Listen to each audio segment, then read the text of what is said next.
then a bit of a discussion.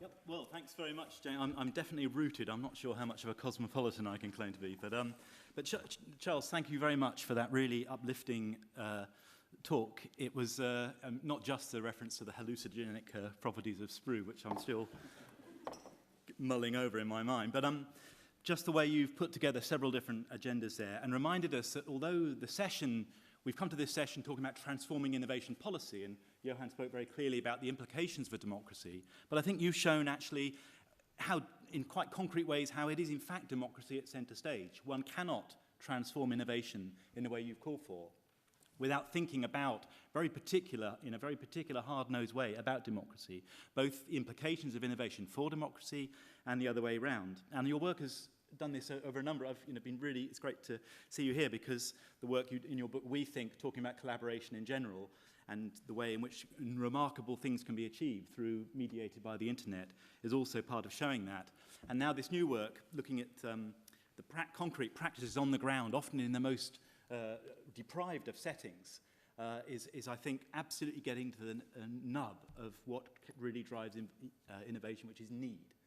And we in the STEP Centre, partly based in SPRU, did a thing called the New Manifesto, where we linked up with several examples of this kind of thing around the world, a thing called the Honeybee Network in India, where people are not only actually creating the kinds of inspirational innovations that Charles talked about, but also developing ideas about wider political agendas, which might best favour that.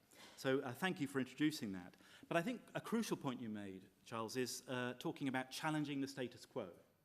And it's explicit in the references from several people already we've heard about the importance of power in these matters. And without wanting to be too hard on the sleeve, I think we do need to think about the way innovation debates play out around the world, and especially in the UK, quite often, as if innovation is about sound science. It's about pro-innovation policies. So it's about sound science rather than irrational anxieties. It's about pro-innovation rather than anti-innovation. It's about evidence-based rather than values-based drivers. Now, of course, all those disciplines are crucial in the way Sandy rightly drew out.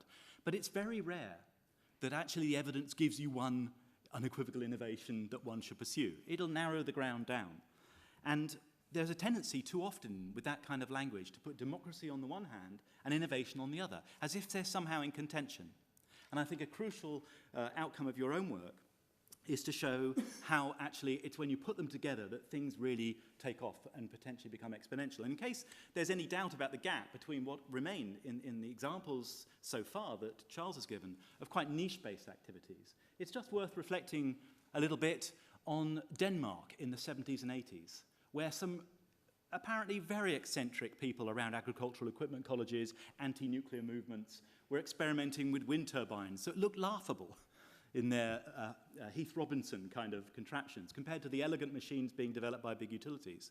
But in actual fact, it was companies growing out of those small-scale, often hippie outfits below the radar of incumbent electricity industries in the 70s and 80s that became Nordtank, Vestas, Bonus Wind, where all the intellectual property and the capital infrastructures that have now developed to be many times the size of the global nuclear industry. So whatever one thinks about wind power, those multinational companies came from examples that at the time looked even more marginal than the kinds of examples that Charles has given.